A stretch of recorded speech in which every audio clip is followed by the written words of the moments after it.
Howdy, people. Women Live at 5.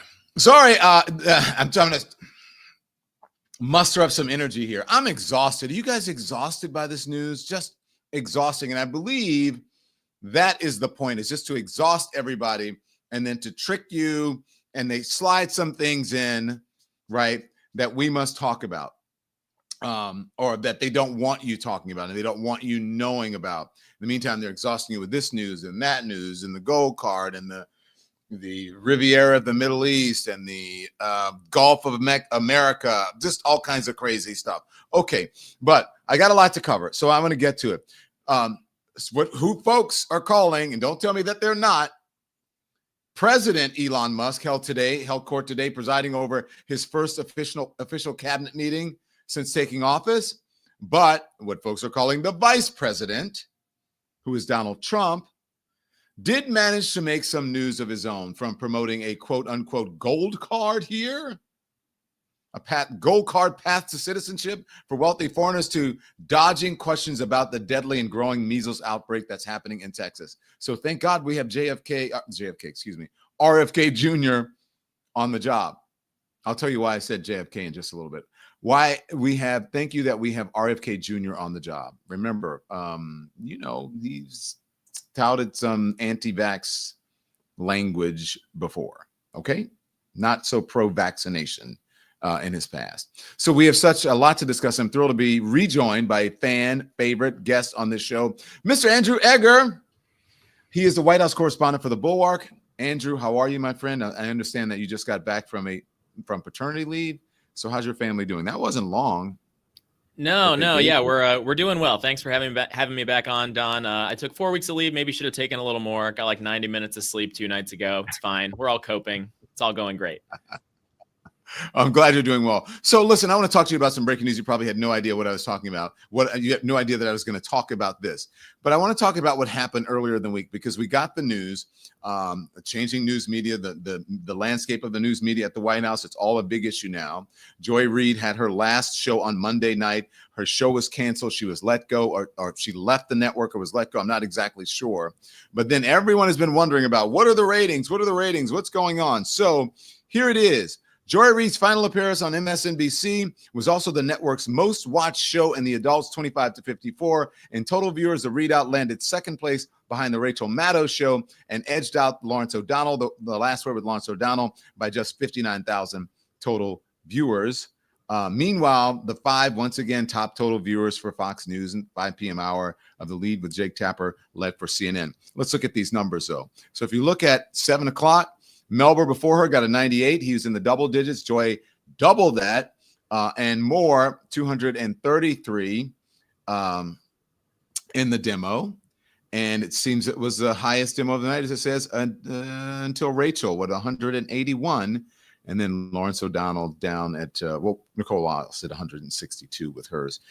So Reid beat out Aaron Burnett on CNN, 128. Laura Ingraham, 368. Obviously, Fox is the powerhouse here, but her number's higher than every single person, every single hour, every single show on CNN, who's their competition. And that was in the demo. And then in the households, we have Ingram has 3,365,000, Aaron Burnett had 654,000, and Joy Reid had 1,690,000. Second to Rachel Maddow as well, and it beats everyone who was on CNN, even by double digits.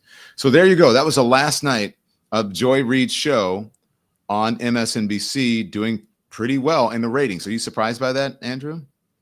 No, I wouldn't say I'm surprised by it. I don't think that anybody really thinks that the reason for this reshuffling is that there weren't enough eyeballs on her. I mean, I think that there are a lot of people who are concerned about the total kind of number of eyeballs on the network.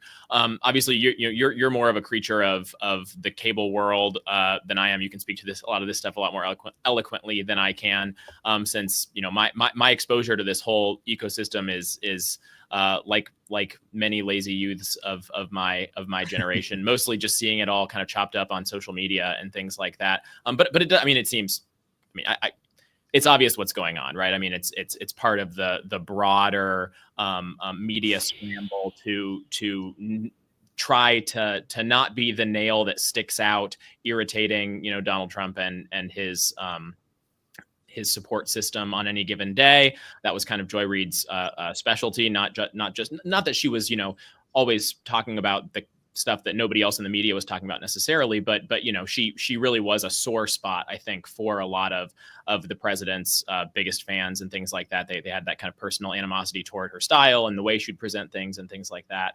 That I think it seems pretty clear MSNBC no longer sees that as an asset for their brand.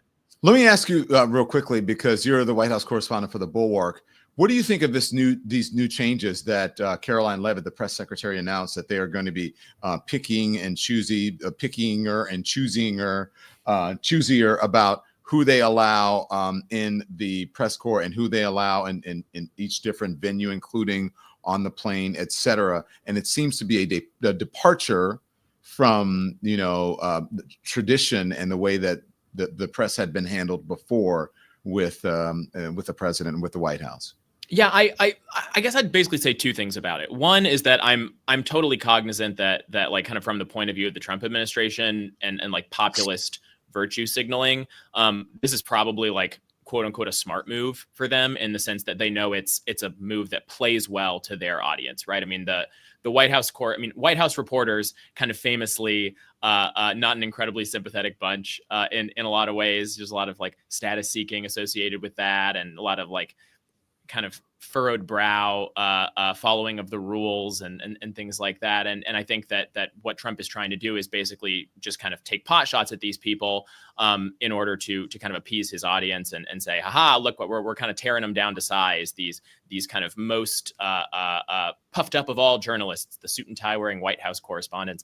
But at the same time, on the merits, it is obviously kind of a real blow to like a proper understanding of what press freedom means, of what accountability means. It was very strange to see Caroline Leavitt just sort of standing up there with a straight face saying, we, the government, are taking this power back for the people by taking this power away from, this civic association, the White House Correspondents Association, that exists to bring accountability to the government, right? It only kind of makes sense in this worldview that's increasingly common on the right, where the biggest kind of like power balance that you need to worry about is not the government against the people, it's the left against the right, or it's the elites against the common people, or something like that. And that Trump is sort of this, he's not the government, he's not the guy you need to worry about oppressing you. He's like this agent of liberation who's kind of grabbed the government on behalf of the common people against the elites. So it's kind of it's a very sort of alarming development along those lines. Look, we appreciate all the engagement we're having today, and all the folks who are streaming. Let us know where you're streaming from, and thank you for watching. Make sure you hit the thumbs up. Make sure you hit the like. You can subscribe as well. It's free. The button's on the screen, and our membership link is at the top of our chat. So make sure you participate in this platform, because this is yours as well. You get to have your say, and we'll read some of your comments. The last time that Mr. Andrew Egger was here, he's a White House correspondent for the Bulwark, by the way. Andrew was a crowd favorite. So let's see if he continues on in that tradition, or if the Lemonheads elimination turns against him. So we shall see. So let's talk about, because you've been writing about what's happening in Washington, obviously, and what's happening with DOGE and the administration. So Donald Trump had his first cabinet meeting. Excuse me. Folks are saying that Elon Musk had his first cabinet meeting today. And it started off with, is anybody unhappy with Elon? And if so, then GTFO, you know what that means, right, Andrew? I've heard that one. Yeah. You've heard that one before. Okay. Let's play a little bit of it, and then I'll get your response. Here it is. Ask me or Elon. Go ahead, please. Thank you, Mr. President. Thank you, Mr. Musk. I just wanted to ask you that the President Trump put out a Truth Social today saying that everybody in the cabinet was happy with you. I just wondered if you had heard otherwise, and if you had heard anything about members of the cabinet who weren't happy with the way things were going, and if so, what are you doing to address those any dissatisfaction? Hey, Elon, let the cabinet speak just for a second. Is anybody unhappy with Elon? If you are, well, will, throw them out of here. Is anybody unhappy?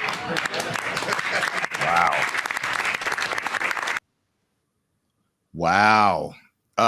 And there's can we just roll back on the end part of that before the applause? I just want you to roll. Can you go back, Andy, to the end part of it? Going to address those. Okay. Hang on, let the cabinet speak just for a second. You can take the countdown. That is a lot of white guys. If you are, Will, throw them out of here. Am I lying? Whoa. Wow. This is the white guy cabinet. Anyway, there are a couple women in there. I don't see any people who look like me. But anyway, what do you make of that?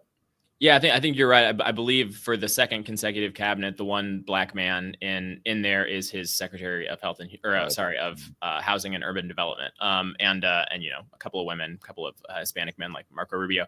Let me give a little bit of background on what's going on here, because it's been, Elon has had many fingers in every pie for weeks now, right? He got into a lot of these agencies even before the cabinet secretaries got into these agencies, because he did not have to be confirmed. And DOGE has been basically going place to place, essentially usurping a lot of the authorities for spending and even for personnel that really should belong to those cabinet secretaries. And this past weekend, a lot of those secretaries were actively pushing back on him for kind of the first time, because he sent out that email to the entire federal workforce, basically saying, send me these 5 bullet points about what you did last week, so we know if you're worth retaining. And a lot of the secretaries said, actually, don't respond to that. We're dealing with this. You report to us. So that was interesting. That was kind of all out in the open. Donald Trump this morning tweets, all cabinet members are extremely happy with Elon. The media will see that at the cabinet meeting this morning. And then sure enough, the whole cabinet assembles for this meeting. Elon, who's not in the cabinet, is there too, wearing his tech support T-shirt and his Hatch Act violating Make America Great Again hat. And Trump essentially turns the meeting over to him for an extended period of time. And different cabinet members got to speak, but that was kind of the one of the major moments of feedback that he solicited was essentially just saying, anybody not happy with Elon? Anybody want to speak up? And not only did nobody speak up, but Howard Lutnick, the Commerce Secretary, started clapping, and the rest of the cabinet members kind of slowly were like, I guess we're clapping. So they started clapping too. Marco Rubio, the funniest thing to me about that clip, Marco Rubio, one clap. And Rubio is a guy who, it has been reported is among the people who Musk's DOGE apparatus has hamstrung the most, because the USAID, the formerly independent agency, was placed under the State Department. Rubio made some assurances about different programs that were going to be retained. And even though state approved those programs, Musk's DOGE people, according to the Washington Post the other day, just kept essentially spiking money going out the door for various things that Rubio would have liked to keep going. So that was kind of an interesting moment. Rubio definitely one of those people who seemingly under the surface on the less happy side with how Elon's doing, but obviously not expressing that out loud. Yeah, it's interesting. I don't know if you remember the first administration. I'm not sure if you covered it, but the first time there was something that was very similar that happened. Who was the first attorney general before Bill Barr? I forget. Sessions. Anyway. Jeff Sessions. Yeah, Jeff Sessions. They let him go but everyone went around Sessions. Everyone, Mr. President, you're so great. I'm glad this. I'm so happy to be here, Mr. President. Like around the room, basically with their fealty and just sort of, glazing Donald Trump. And this appeared to be similar, but also not just Donald Trump, but the folks who people are calling the actual president of the United States, and that is Elon Musk. You're saying that he turned over a big part of the meeting, and it's true to him, as he has done in the Oval Office with press conferences where Donald Trump is basically sitting at the desk like a subordinate, and Elon Musk is leading the conversation with the press.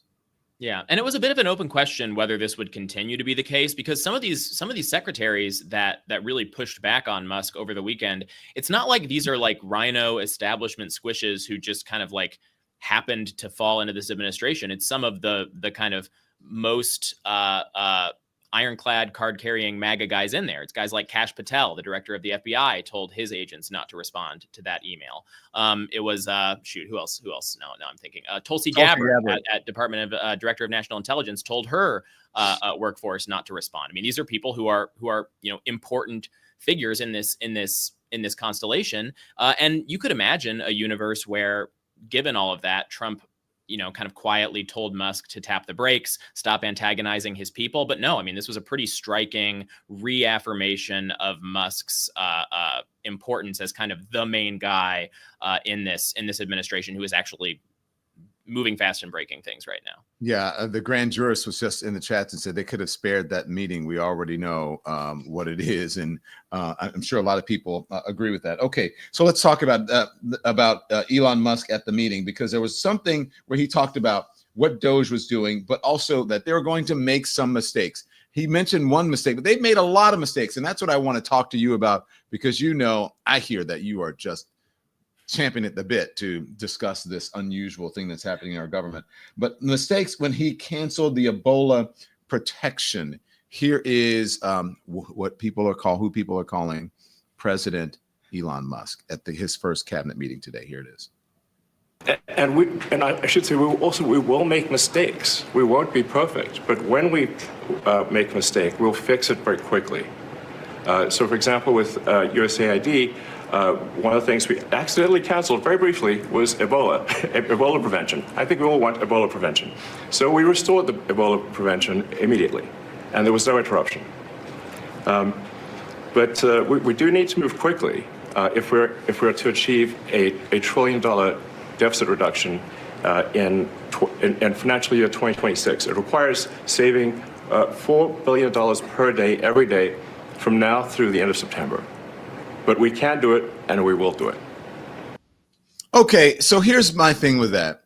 We don't know because wait. Okay, let me ask you a better way of asking you this.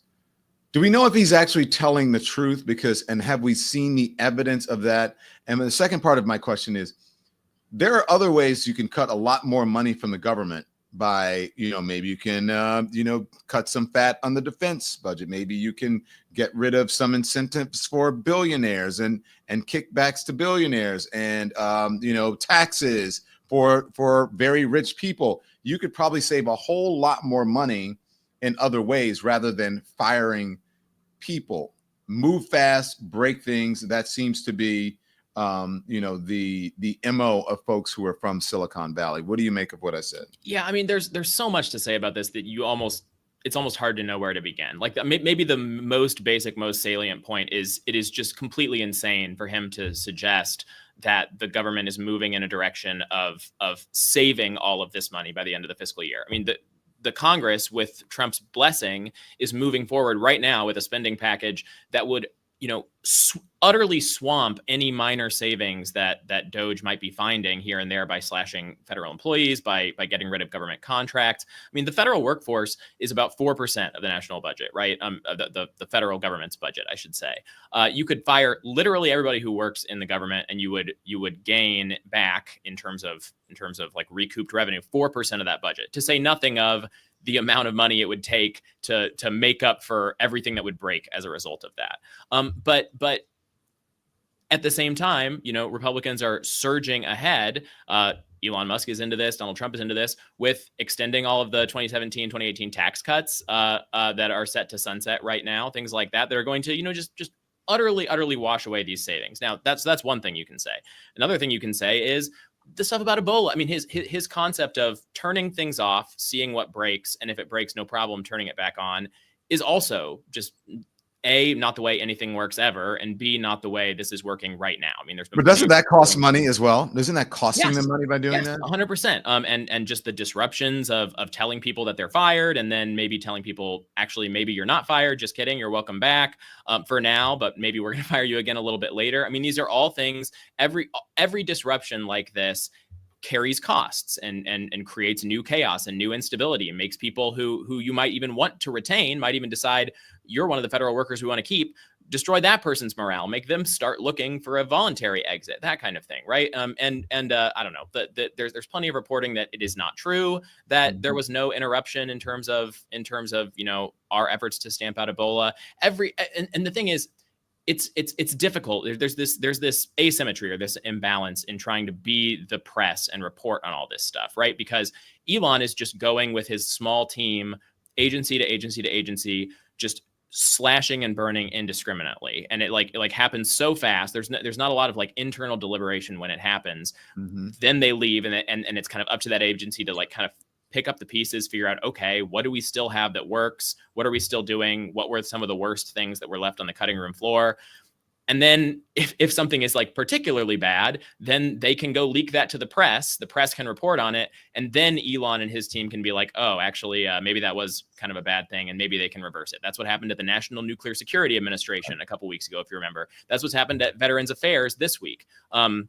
Just yesterday, the Secretary of Veterans Affairs, Doug Collins, was bragging about the billions in savings of slashed contracts that his agency had found thanks to DOGE, that they were going to be getting rid of and plowing that money back into, supposedly plowing it back into veterans services. Yeah. Come to find out today, after a lot of kind of internal angst about the various things that they had cut to get that, it wasn't a bunch of, DEI programs, like they like to say at Veterans Affairs. It was contracts that were being paid out to vendors for various actual services and things like that. So come to find out today, they roll that back and they say, well, actually, these are still pending. We're going to decide which ones are and which ones aren't important.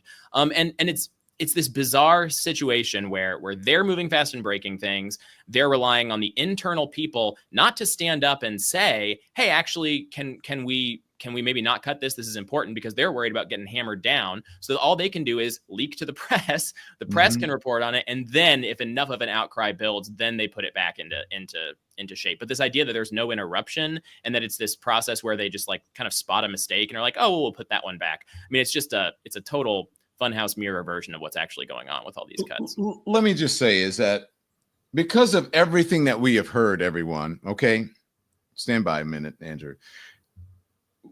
We heard about the 6 billion, or what was it, 60 billion that turned out to be 6 million or whatever that they had found. And it was basically a clerical error. But they said that they saved all of this money. It turns out that they didn't. I'm with Jay, who's in the chat, who says, how the hell do you call your department the efficiency department and you keep making mistakes? Bunch of clowns that can't keep up with themselves. So here's the other thing. Wasn't there something about, and I'm not sure what the outcome of this was, where the Biden administration had allotted in the budget for electric cars, and I think for Teslas or whatever, it was like $400 million. $400 million. $400,000, and they put in $400 million. They changed it. Is that correct? That's actually one I'm not familiar with. This is news to me. Peter, we talked about this morning. Peter, you want to tell us about it?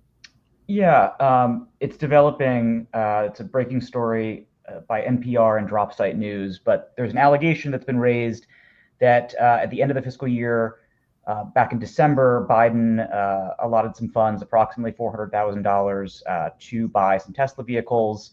And the charge is that someone at DOGE may have tampered with some of the files to change the figure from $400,000 to quite a bit more, somewhere around $400 million. Again, reporting by NPR and Drop Site News. We should follow up on that tomorrow, but very interesting. But also there have been a lot of clerical errors and a lot of folks who don't know how to read the code, which, they use in the government, because remember the default was 1875. And then they said, oh, all these people who are 150 years old are getting Social Security, and, it's fraud and whatever. And it turns out that they didn't know how to read the code. So again, it's someone else's reporting, but what do you make of that if it's actually true, Andrew?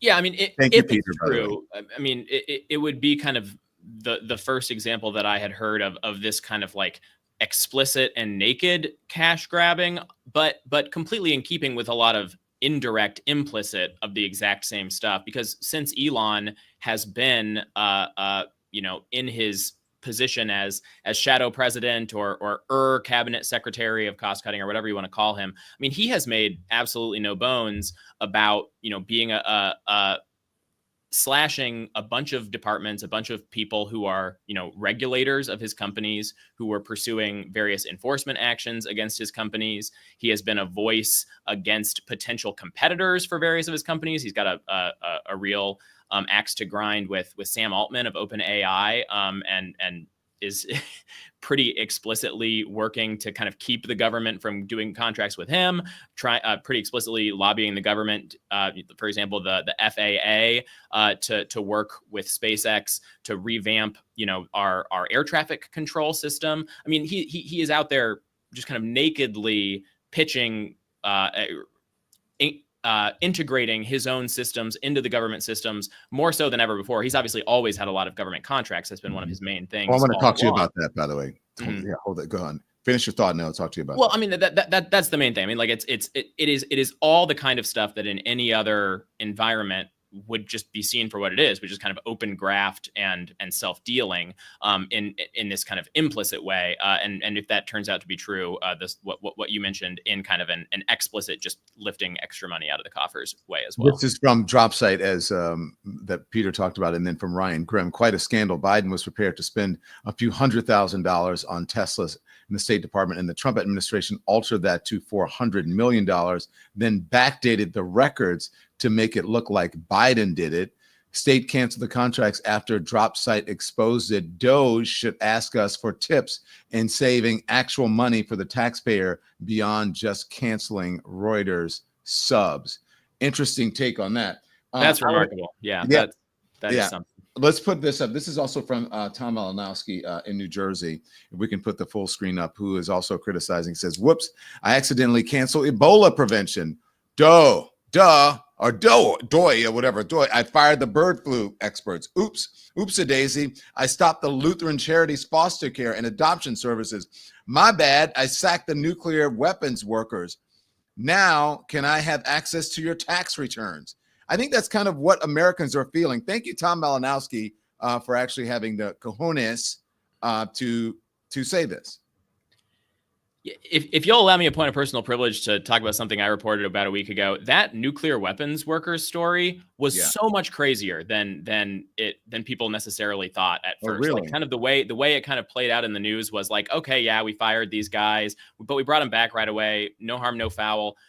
The people who were affected by that, they kind of wrote off as clerical and administrative employees. They were some of like the most important nuclear safety overseers at all of these nuclear facilities for the Department of Energy. This one of the guys who it was initially fired and had to be brought back was literally the National Nuclear Security Administration's top guy for nuclear safety at the entire agency, and they had fired him with no intent to hire a replacement at all. So that's an interesting thing that happened. It's just kind of an example of how everything's moving so fast, and there's so much of it now that you really cannot even soak in the truly insanely large stories.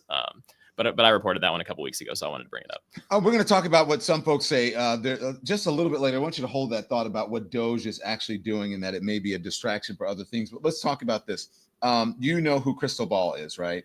And Crystal Ball did a takeout on exactly what's going on. This is her reporting on what's happening with Elon Musk and Tesla. Someone in I think it was Maria Maniscalco in the comments who said, maybe we could save money by getting rid of some of Elon Musk's government contracts. So this is what Crystal Ball had to say. I'm going to play it. It's long, and then you and I will discuss, because I know you don't know the specific details, but you would know sort of the broader ramifications of this. Here it is. Is the biggest welfare queen to have ever existed. Go back to the beginning. She says Elon Musk is the biggest welfare queen to have ever existed in the history of the world, and we now have the receipts to prove it. So just to his companies Tesla and SpaceX, he has gotten at least $38 billion in federal government contracts. That's our taxpayer money going straight into Elon Musk's pockets. And what's more, Tesla and SpaceX, without our funding, would probably not even exist today. First, let's talk about Tesla. Tesla was struggling.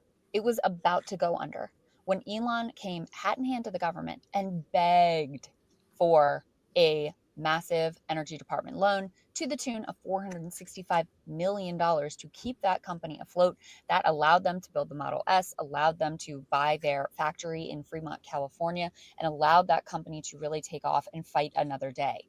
In addition, over the years, a third of Tesla's revenue has come from federal and state subsidies. They sell these tax credits. So, for example, in the state of California, where Tesla was based until recently, they have certain standards that automakers have to meet. And since Tesla is zero emissions because it's electric vehicle, they can sell those credits to other automakers. And so they made a tremendous amount of money doing exactly that. Those credits are actually what allowed Tesla to become profitable in the very first year that they were able to turn a profit. And then there's SpaceX, which, if anything, is even okay. more Let's stop. Let's talk dependent about Tesla. on Okay. government. So one of the richest, I mean, I think I think it's Tesla that's almost at $1 trillion in value. And if it were not for the American people, she is saying, and if it were not for grants or loans or money that was given by the American people, then Elon Musk would not have the wealth that he has now and would possibly have gone under. His company would have gone under. He is being subsidized by the government, and yet he is now in charge of, I don't know, rooting out waste and whatever, and folks who are not probably, but are getting less money from the government than he is. Yeah, all of that is totally true. And look, it's not even that Elon did anything wrong by going and getting those subsidies for his companies at those various points. He was building products that were new and were kind of cutting edge in their various fields. He was way early on electric cars, which obviously is a huge industry now. And you know, went to the government for basically help standing up what was going to be this industry that was going to help people get off fossil fuels. And I mean, that was the pitch, and that was why it worked that way. The same with SpaceX. I mean, he was providing a service to the government in terms of these rockets that he thought he could do more cheaply and better than different companies. All that's fine, right? I mean, all that's okay. The problem is a couple things. First of all, that you would hope he would have learned from that just because the government is spending the taxpayers' money doesn't mean that it is spending money wrongly or fraudulently or badly in any way. I mean, I assume he thinks those were good investments on the government's part.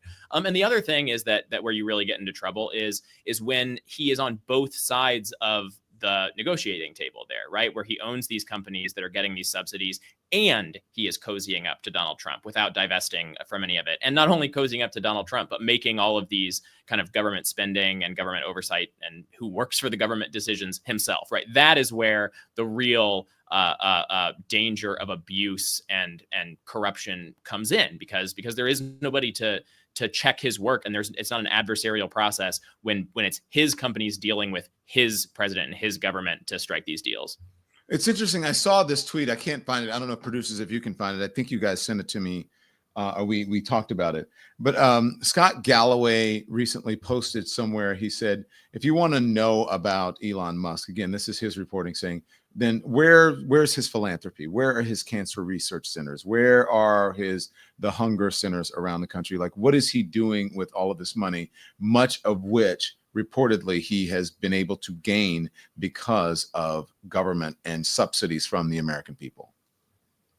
Yeah, and I guess the best case scenario, or the best spin, the most generous spin you could give it, is that he's one of these kind of techno-futurists who thinks that kind of his value add to society is in driving the ball forward on these self-driving robot cars that are, you know, electric powered, and these spaceships that are going to eventually take us to Mars and you know, allow us to colonize new places when the Earth can no longer support the human race, or when the sun is split, you know, that kind of thing. But it is not a vision that is shared by a whole lot of people outside of Silicon Valley in terms of what the proper allocation of these resources are. Not even shared by a lot of wealthy people, and certainly not anything that's been arrived at any kind of democratic way. Well, since you mentioned rockets and all of that, this is what Crystal Ball is talking about now. She's talking about SpaceX. Watch.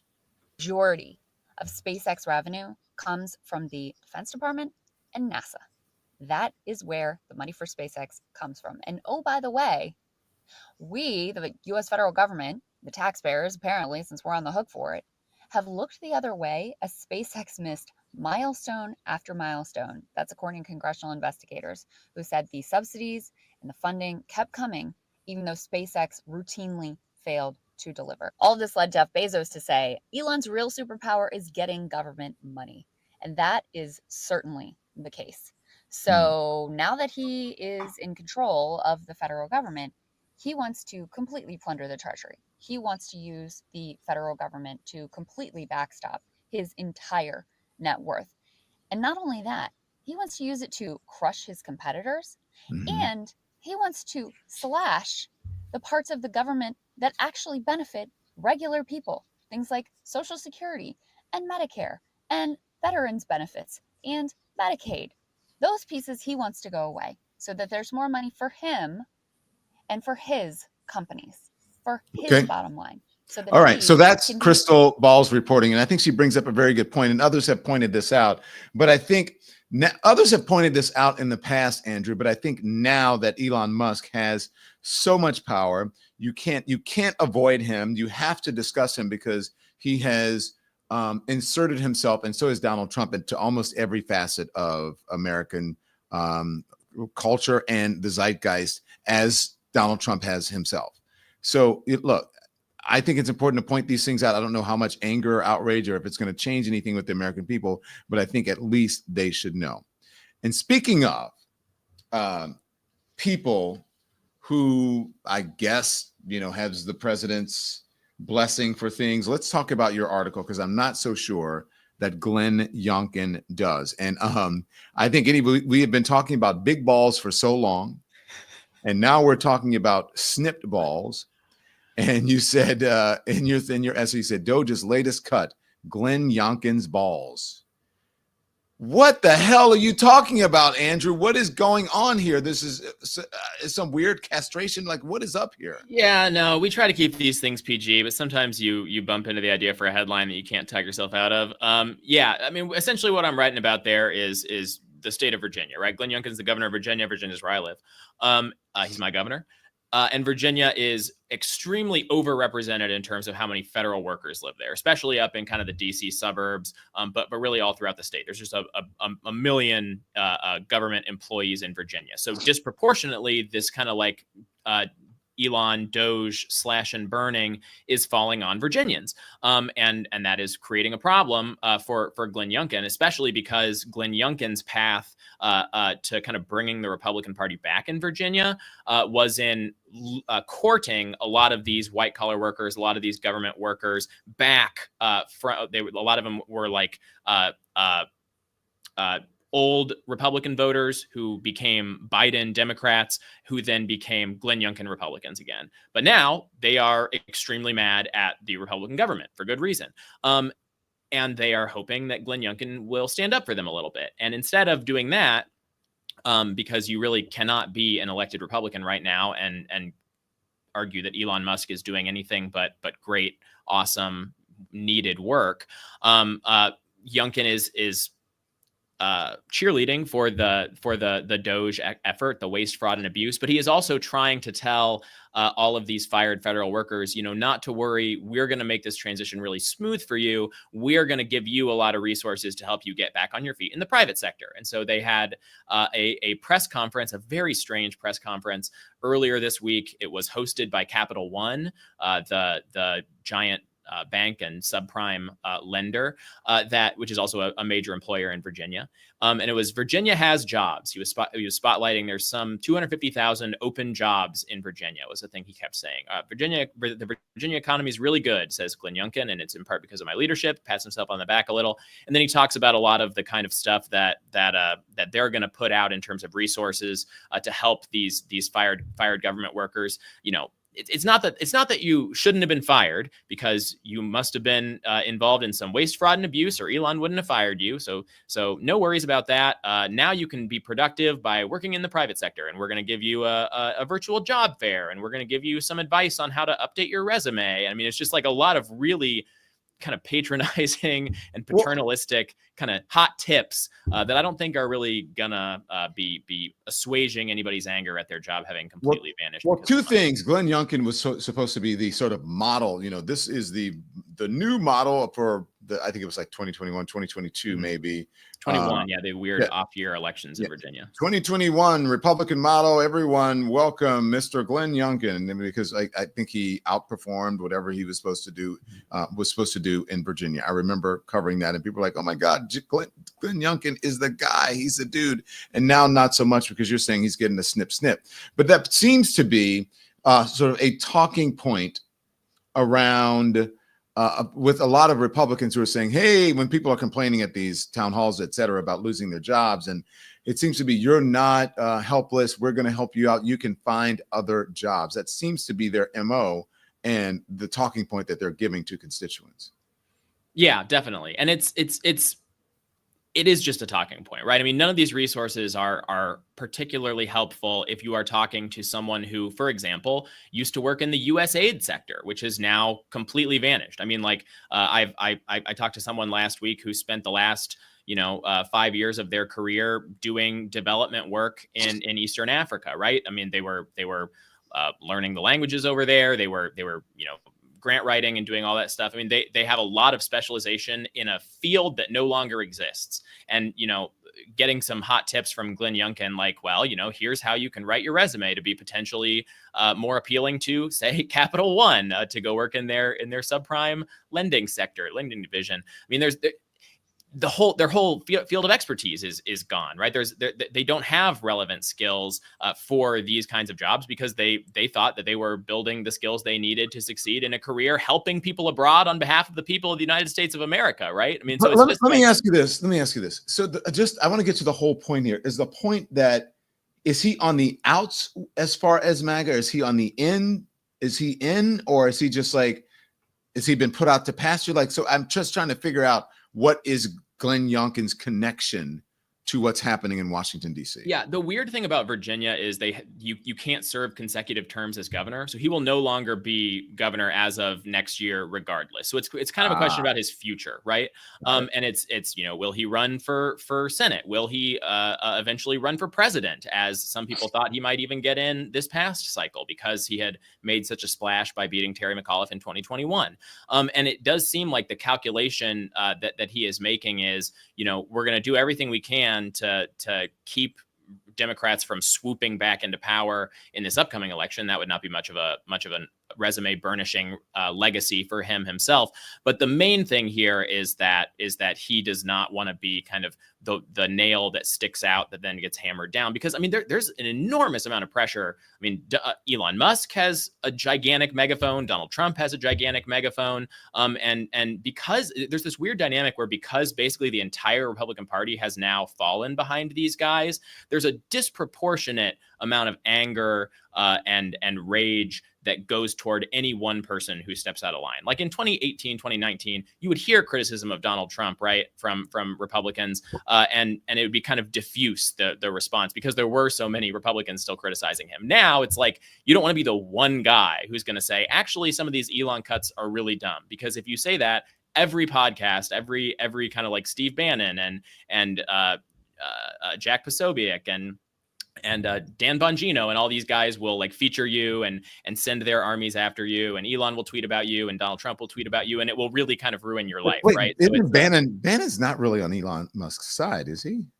Not on Musk's side. No, you're right. I guess I don't know. Well, he's definitely not on Elon Musk's side, but he is not a Glenn Youngkin guy by any stretch of the imagination either, right? He's like he's one of these populists, right? So he distrusts former venture capital fleece vest kind of blue blood like Glenn Youngkin. Yeah. Andrew Egger, you're the best, man. Thank you, sir. I appreciate you joining us. We'll see you soon over at the Bulwark. He's a White House correspondent for the Bulwark. Yeah, thank you for having me on. It's fun as always. We loved having you. Thank you so much. So everyone, that's Andrew Egger. Last time he was a crowd favorite. Let's see. We should put up a poll again. Kidding. Let's see what you guys think of that. Okay, so let's talk about what's going on, because everyone is saying, you know what? Who's the real president here? And don't like get upset with me and say nobody's saying that. Yeah, people are saying that.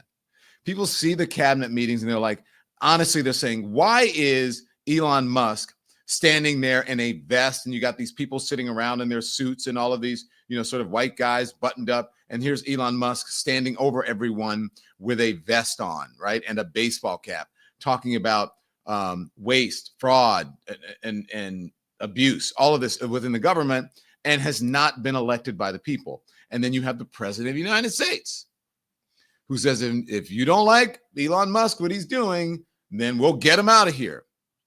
Now, that's not being a dictator, is it? Because remember, that the MAGA folks said, oh, no, Donald Trump doesn't want to be a dictator on day one. But yet and still, he's saying, if you don't agree with me or anyone in the government, you cannot have a differing opinion, then we're going to get you out. What does that sound like to you? Does that sound like a democracy to you? Does that sound like a what was it, a cabinet of rivals where people can disagree and then you have a better government because you come to a consensus and not everyone can just be a yes man, which is not what we do here in America, but I guess we are. Now, is it, as they say, is this what we're doing? Is this what we're doing? Maybe it is what we're doing. So in the comments, I see you. I see you folks. Yeah, autocracy. Call it President Trusk, says Angela Nans Mack. They need that governor, what is the governor of Maine, to step in and say, I'll see you in court. I like her. Can we get her to run for president? She is the, and it's always a woman who stands up and these guys just feel like neutered, like, oh, and they go shrink. You can imagine shrinkage. She's like, I ain't scared of you. I'm going to do what the federal law says. Well, I'm the federal law. Okay, well, I'll see you in court. This is then a threat. No, you should be enjoy your life as a civilian because you won't be governor anymore. And she's like, whatever, fool. Guys, don't get mad at me, but women are the most evolved of the sexes. You have to, come on. If you've ever raised kids, you know that. If you've ever, I have nieces and they were running circles around me when they were 10 years old and I was a grown man. I'm just saying. So let's talk about some of the people in there, this cabinet of non-rivals, this cabinet of yes men that are sitting there. And can we call it, what was the island of misfit something? Misfits or whatever. Misfit toys. Yeah, the island of misfit toys. That's what this is, the cabinet of misfit boys. Okay? Let's talk about what's happening in Texas, because there is a measles outbreak, a deadly measles outbreak that is happening. And RFK Jr., who has a history of being anti-vaccination, is now in charge of that. He was questioned about it by a reporter or about someone at this cabinet of misfit toys, cabinet of misfits boys meeting today. Listen. Yeah. Bobby, do you want to speak on that? We are following the measles epidemic every day. I think there's 124 people who have contracted measles at this point in Kings County, Texas. Mainly, we're told, in the Mennonite community. There are 2 people who have died, but we're watching it, and there are about 20 people hospitalized, mainly for quarantine. We're watching it. We put out a post on it yesterday, and we're going to continue to follow it. Incidentally, there have been 4 measles outbreaks this year. In this country last year, there were 16. So it's not unusual. We have measles outbreaks every year. You sound a little under the weather yourself right now. I have a permanently bad throat. I love that person. You sound a little bit under the weather because, you know, that was that shady? Were they saying, hey, dude, you're the one who doesn't like vaccines. I mean, did you get your measles shots? Was that a little shady? Here's the difference. He's like, let me just tell you, because in the last administration, there were 16. And then now, you know, it's not so much. Okay. Well, the last administration was pro-vaccine and telling people that you need to do this to protect people in America so that you don't have a measles outbreak. Now we're just at the beginning of this administration. and that there's been a measles outbreak, administration that is anti-vax. At least the MAGA folks are. RFK Jr. You don't believe that he has a history of this? Let's put up, this was a book that he wrote back in 2021, RFK Jr. in 2021, in a book, wrote that Americans had been misled into believing that measles is a deadly disease, and so that people have died in Texas. He said measles outbreaks had been fabricated to push people towards vaccines. The foreword by Robert F. Kennedy Jr., or as some people in my community say, Junius. Robert Kennedy Jr. said that Americans had been forced to believe that the measles outbreak, that it was deadly when it's not. People have died. That's where we are right now. People can't even admit the truth. People just lie. They obfuscate. They tell you one thing. Oh my gosh, in the hearing, I've never been really anti-vax. And then the evidence is there, but you're not supposed to believe it. Just as you are not supposed to believe that what? That Russia invaded Ukraine. That Russia, and now if I just ask you this, who was the aggressor in the Russia-Ukrainian war? Can you guys tell me? Come on, listen. And by the way, can you hit the likes and you hit the thumbs up as you're telling me who was the aggressor? Who invaded whom? Hit the like button. Make sure you hit the thumbs up. It affects the algorithm. I keep saying that every day, and I got to say it so often. Otherwise, my producers will kill me, because more people get to know about what we're doing, become aware of our conversation and our channel, and our community will spread and we will grow, and we can give you the unvarnished truth, free of corporate oversight and interruptions, if so to speak. A cabinet of misfit toys or a cabinet of misfit boys, says Rob Mack. Thank you for your generous support of independent media. The subscribe button is at the bottom of the screen. It's free. You can please hit that. And the membership button, which we encourage you, the link is in the top of the chat. We encourage you to become a member. This is how we keep the lights on, and the microphone on, and the camera on, and our voices on, and your community this is your community, is when you support us. So make sure you hit the like button, thumbs up, subscribe, and become a member. We appreciate it. Our memberships are very reasonable. And our top tier membership, if you become a Lemon Legend, you get to be on the show. They were on Monday, which is the day before yesterday. We had a show. They got to speak their minds. They're on camera just like any guest, and they get to voice their opinion for most of the show. And they get other perks as well, depending on which tier you are, private streams, etc., where we just talk, where we really talk. You guys think I talk and I go off on this, which is where everybody can see? You should join the private. I hope the trolls don't get a hold of our private, because then we might get in trouble. Don't say that, Tom. Okay, I won't say that. Sorry. I won't say that. I won't say that. I never said that. I didn't say that. I said what I said. I didn't say that.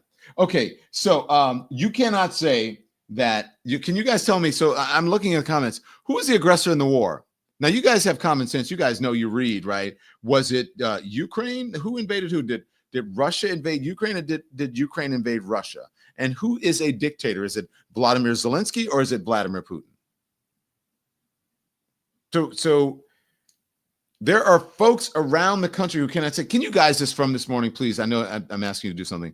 Just get the guy who's at the town hall, and he cannot fix his lips to tell the truth about the Russia-Ukraine war, because he is worried that he is going to upset and contradict dear leader, even though his own constituents.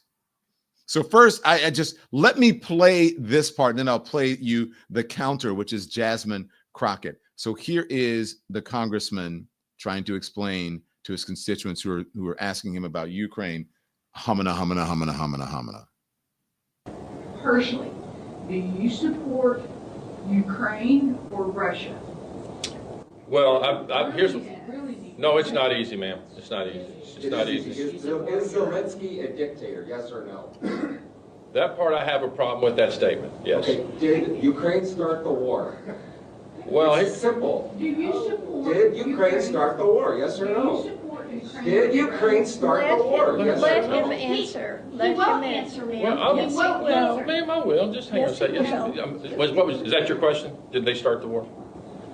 That's part of it. I want to know where you stand It's not part of on it. Ukraine or Russia.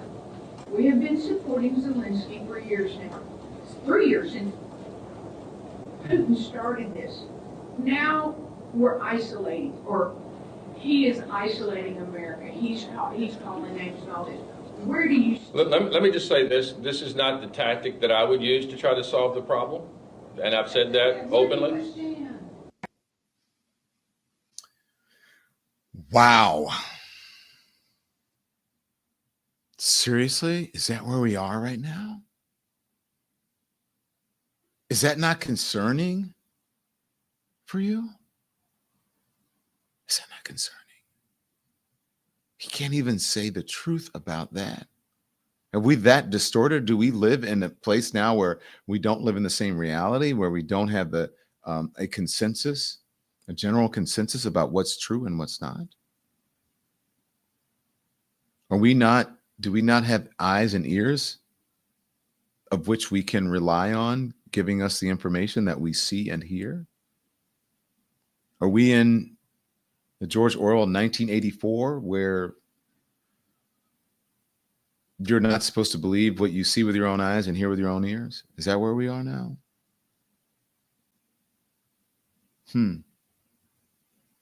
Here's Jasmine Crockett with a rebuttal. Time for us to say, Mr. President, guess what? Russia invaded Ukraine. Can we at least agree on that one? Facts matter. Y'all, this is literally potentially putting us into an international crisis. We may be heading towards the next world war because we have a president that wants to pal around with Putin and wants to do everything to make him feel good, including lying about who invaded who. Mr. Chair, I got a minute left, but I really want to yield to any of my colleagues and ask them if they will say today, very basically, that when it came down to the war in Ukraine, that it was not Ukraine that invaded Russia, it was the other way around. Is there anybody in here that has enough courage to say that Russia invaded Ukraine? You can have my time. And this is yet the problem. Wow. Man, she is standing up on every single issue, calling them out in a way that resonates with the American people. I gotta say that. Doesn't give PowerPoint presentations. Doesn't have the little pointer and this happened and flipping the board. She's just on it. She's hitting the pulse of the people. And that's what people want. And not only that, she's telling the truth. When you say, when they tell people read the room, right? Read the room. She is reading she's reading them too. Like she's reading the room and she's reading the room. If y'all know what reading people, when you read someone, that means when you read them, like when you sack them out or you tell them to their face things that they not even know about. Wait, hold on a minute. Let me read this person for a moment.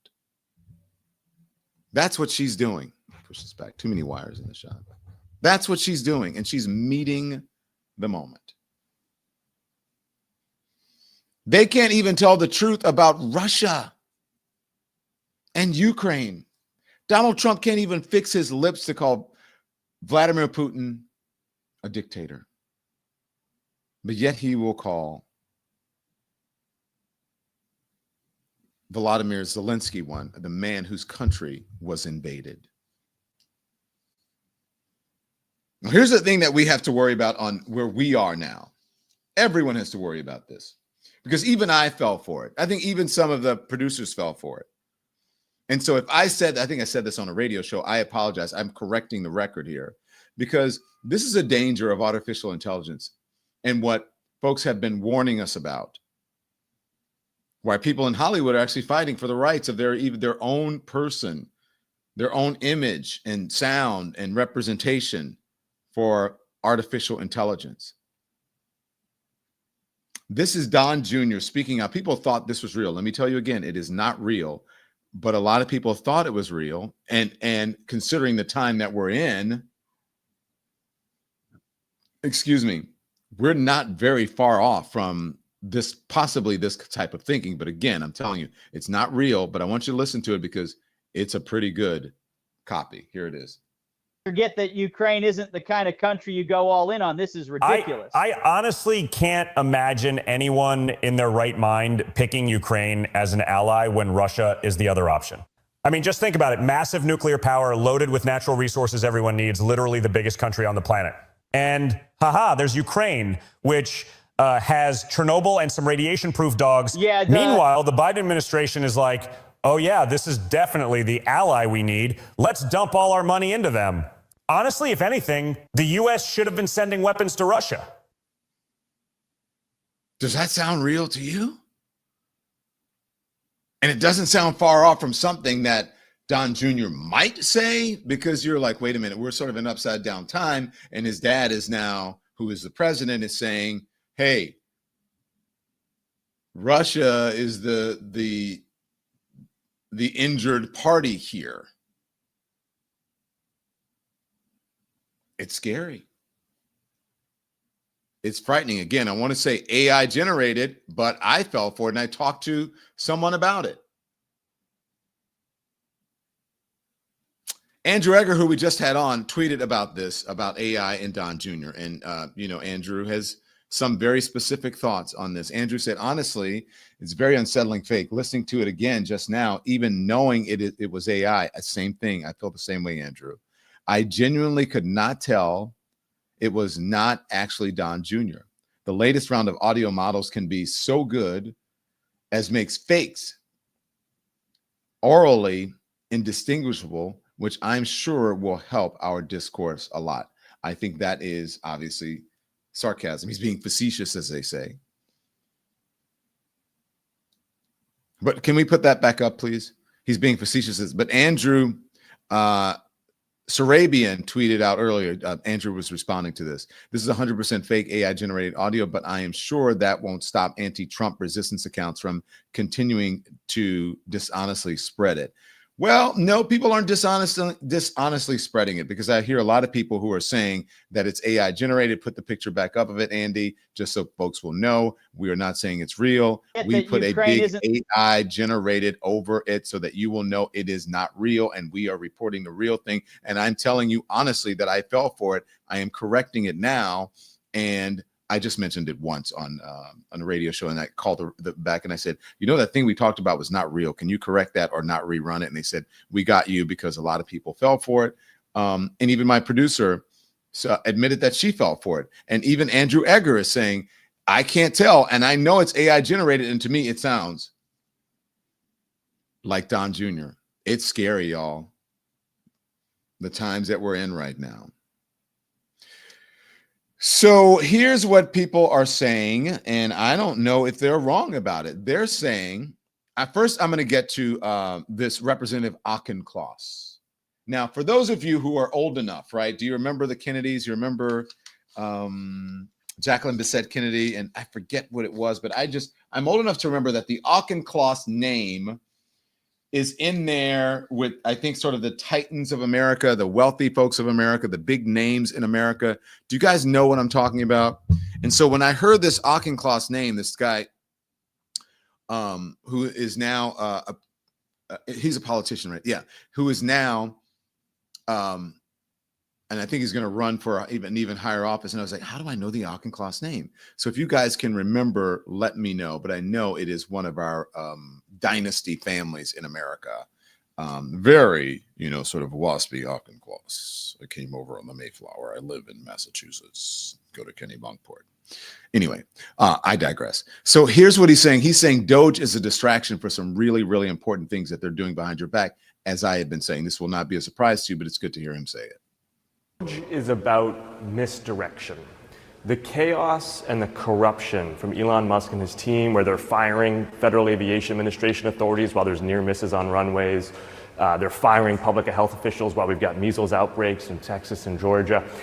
It is about distracting Americans from what is happening in Congress, where congressional Republicans are axing Medicaid. That is health care for kids. That is health care for new moms. That is health care for individuals struggling with substance use disorder. And they're going to gut it to pay for tax cuts for people who don't need tax cuts. And Donald Trump is going to use Elon Musk to distract the American people from that until Elon Musk runs out of usefulness, in which case he'll kick him to the curb. So I think that's a very astute assessment. Someone said Jackie Bouvier Kennedy was married to an Auchincloss, was she? So I know that she was a Bouvier first, but anyway, that's how I know that name. Okay. His family is Newport, Rhode Island. His grandfather, someone saying in the thing, was Jackie O's stepdad. Okay, so that's where I knew there was something in Auchincloss that had to do with Jackie O. See, old people be knowing stuff. Sometimes you know so much you forget it, right? That there's so much rattling around in your head. So that was rattling around in my head as soon as I heard that name. By the way, I like that name, Auchincloss. Okay, Brian Tyler Cohen. I love Brian. Brian is a sort of new friend since I've been in this digital space, and I really respect what he does here in streaming. Brian is talking about what is actually happening with Republicans, right? You heard Mr. Auchincloss, their Representative Auchincloss, say, hey, they're distracting you with the DOGE when they're actually doing things like they're cutting Medicaid. Here's Brian. Republicans just pulled a really clever trick into cutting Americans' health care without anybody knowing. Here's what they did. The Republicans just advanced their budget blueprint by a vote of 217 to 215, with every single Democrat voting no. That would allow them to make deep cuts to certain committees. Now, it's true that the Republican budget doesn't expressly make cuts to Medicaid and food stamps, but what it does do is mandate cuts to certain committees. So, for example, the Energy and Commerce Committee is forced to cut $880 billion from its budget. That is the committee that oversees Medicaid. You cannot cut $880 billion without cutting Medicaid. The Agriculture Committee is being forced to cut $230 billion.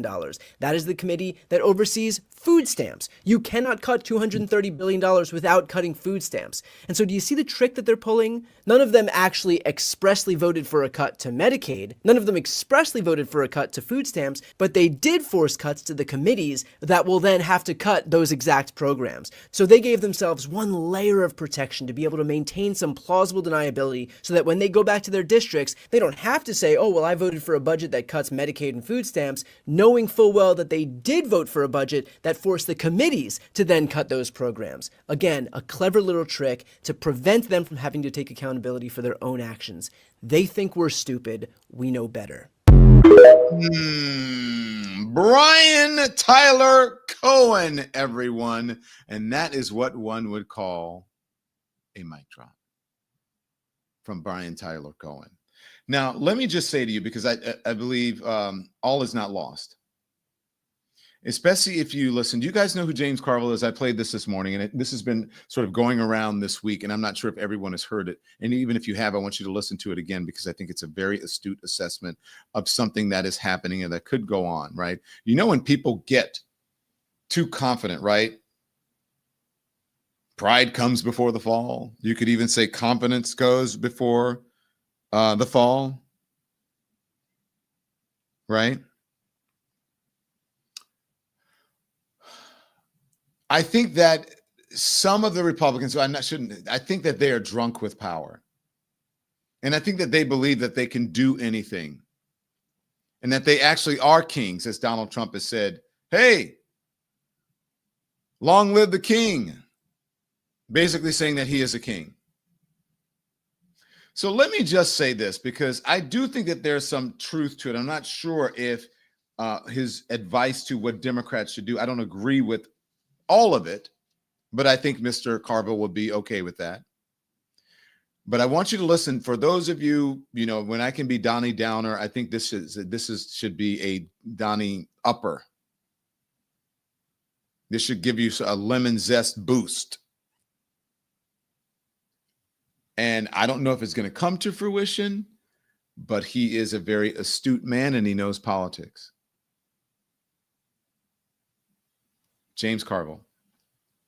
So, Dan, this is what I believe. I believe that this administration, in less than 30 days, in the midst of a massive collapse, and particularly a collapse in public opinion. Della Volpe at Harvard, who's very good. I used to think, once I saw a Harvard youth poll, I discounted it. I've come to say it's a pretty damn good poll. I love him. Pretty good guy. He's gone from 53 approval to under 30 to 39. That's a collapse. And all we need to do, the analogy I use, is Pickett is 500 yards from the stone wall. Hold your fire. It's going to be easy pickings here in 6 weeks. Just lay back. So you literally think 30 days to 6 weeks, the Trump administration is effectively going to collapse in terms of public support? Well, it's collapsing right now. We're in the midst of a collapse. This is the lowest approval, not even close, that any president has ever had at a comparable time. Again, that's a provable fact. So they're not going to be able to get a debt extension. That's pretty clear. I don't think they're going to be able to pass reconciliation, but I'm not sure. But they're going to have to go to Hakeem. And that is going to be the equivalent of stacking arms. It's over. We can't go without you. And I think the House Democrats, and this is going to shock a lot of people, I think they know exactly what they're doing, and they know exactly what's going to happen. And I've never been a sick fan. I think Democrats make a lot of mistakes, but I think these guys know what's coming, and they know how they're going to handle it. And Mike Johnson's going to have no other choice. He's going to have to go. And when he does, that's surrender. It's going to happen quickly. Mr. James Carville, I'm with my friend Dan Abrams, and I know he's right about that Mike Johnson, the House Speaker, is going to have to go to Democrats. And you heard on this very program last night, Jasmine Crockett saying Democrats are going to stick together and Republicans can't even lose one. And if that happens, then James Carville's prediction will come true. Now, look, I'm not a political guy, but I think I have a good gut. He may not be off. We'll see. It ain't over until, as my grandmother would say, the portly built lady sings. So we'll see what happens. Speaking of portly built, Donald Trump.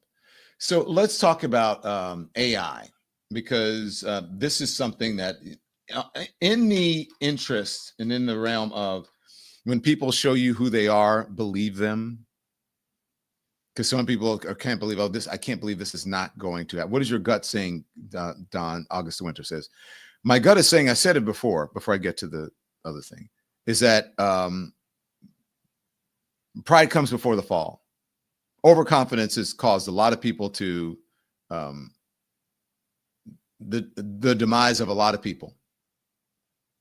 And I know that they have every lever of government, and if they play it properly, they'll continue on in this vein. But here's the thing. I also know that Donald Trump is a luck of the devil. He is one lucky man. So we'll see if that luck holds out. But if it plays out, as James Carville said, and as Jasmine Crockett said, and the Democrats all stick together and they lose one or two Republicans, it's going to be tough. They won't be able to get anything done. And then all of this will be chaos, including some of the things that they want done at DOGE. It's going to be problematic for them. So we'll see. That's what I have to say. But speaking of when people, show you who they are, believe them. When I said portly built Mari, right, that is shade, right? Because that's what we would say. My grandmother would always say, my grandmother would never say fat or never say whatever. She might say, it's the big boned, right? Portly built, she always said. That was one of her sayings. When someone shows you who they are, believe them. I showed you an AI generated audio that depicted something that Don Jr. might say or something that he actually did not say. The president of the United States also posted something that was AI generated and is a frightening reminder of the kind of person that he is and what he wants to do with Gaza. Remember, there's that whole thing of Israel-Gaza. That's a fight over land, whose land it is, who is rightfully owed that land, who are the rightful owners of that land. And Donald Trump is saying, I don't care because I want the folks who are there, the folks in Gaza, the Palestinians have to get out. We're moving them out and they don't have the right to come back in. And we want to turn that place into the Riviera of the Middle East. And so he posted this today. Pay close attention. And also want you to pay close attention. By the way, I noticed something. So I want to see if you can pick it out. But pay close attention. Someone pointed it out to me when I didn't really see it this morning. So here's the video.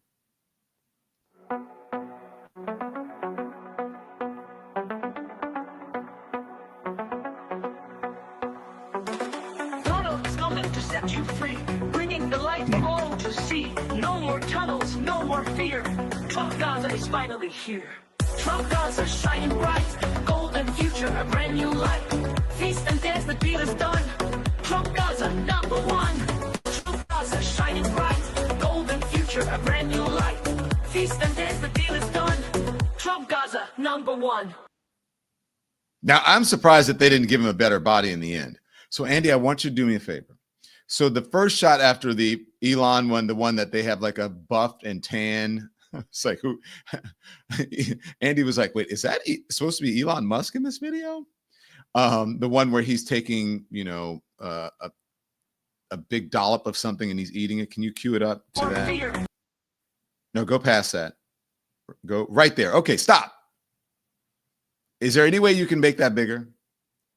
Someone pointed this out to me. No, we can't zoom here. Okay. Sorry. So take a look at these. You think these are supposed to be women, right?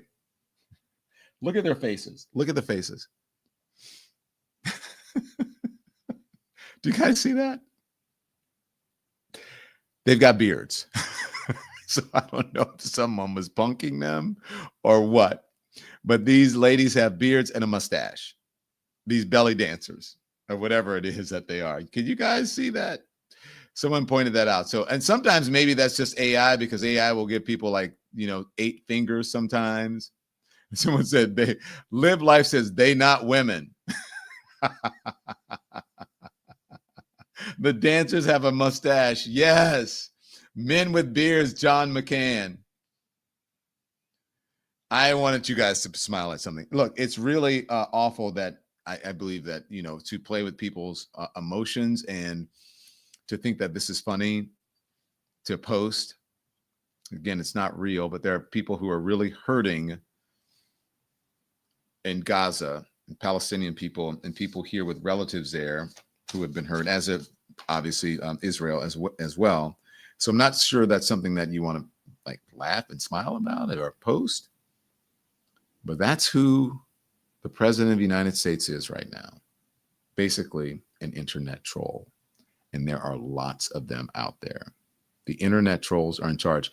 By the way, I agree with the person in the chat who said, we have so many people watching and not nearly enough thumbs up. So make sure you like and hit the thumbs up and subscribe and also become a member. Okay. Follow us on all of our social sites. We are streaming live right now on YouTube is our main show. So you can come over to YouTube. You can subscribe. You become a member as well. And then your comments will be up on the screen. Even if you just subscribe, it's free. If you become a member, they highlight it and you have a better chance of us reading them. And then depending on the membership tier, we have special perks and things that folks get to do with us privately. They get more of my time. They get private streams. They get to talk to me and interact with me in ways that our lower tier members don't, or people who just subscribe. So I hope that you enjoyed the conversation today, enjoyed learning. We had a very good week. We're having a very good week. We had a very good day today. And so I just want to thank all of you for helping to build Elimination and helping us to build this community. It really means the world to me. And someone, by the way, my social media people posted that video of me crying and I had the flu. Well, I'm getting over it. had the flu and my eyes were all swollen and puffy and red, and I sounded like this. And people kept like texting me saying, congratulations on 500,000 subscribers. And I'm like, how do you guys know that? That was like a week or so ago. And because now we're up to, where are we? 550? Where are we? 560. We got, in just the past 2 days, Don, we got 35,000 subscribers. Yeah. So for all you haters out there who say, oh my God, we're not doing it, we're not successful. Girl, bye. Okay. So as I say, I'm going to see you back here at 10 a.m. Eastern tomorrow morning. Our morning shows are really so good. Don't you guys love like spending the morning with me? Tell the truth. Don't you love spending the morning? We have a great time. I'm going to try to be earlier, but most of the time we get a show planned and then all of a sudden something happens and we're like, wait a minute, there's more stuff. This is a better show. But I would love to, producers, we have to figure out how we just have the cameras up or whatever. Maybe I'll put it up on a different platform where you can see us getting ready, but you can't actually hear what we're talking about. Can we figure out how to do that? And then we can turn the mics on. Perhaps we can have the video up and then put the mics on our cell phones on speaker or something. And then we can like prepare the show, because it often changes in the morning because there's so much is happening. You know, news is coming out in the morning. Okay. So I appreciate you guys so much. I'll see you 10 a.m. Eastern. Make sure you join us. Okay. And hit that thumbs up, like, subscribe, all of those things. And as I say every day, when I end these programs, you guys know what I say. Let me see if the chat knows what I say. What do I say, chat? All you folks in the chat. Let's see who's first to get it on. Do you guys know what I say? Nope, not bye. Thank you very much. Who's the first person to say it? Christy Blackman is the first one. Turn the TV off. Turn the TV off. Thanks everyone for watching. Your support means the world to us. So make sure you hit the like button and you subscribe to our channel to make sure that you never ever miss a video. We're live every day, 10 a.m. Eastern time. We drop even more content at 2 p.m. Eastern and 5 p.m. Eastern. And if you want more Don Lemon Show content, we'd love for you to become a member of the Lemon community, where you will receive access to special community posts. You'll get exclusive content and members-only live shows. So head over to our channel page or click the join button on this video.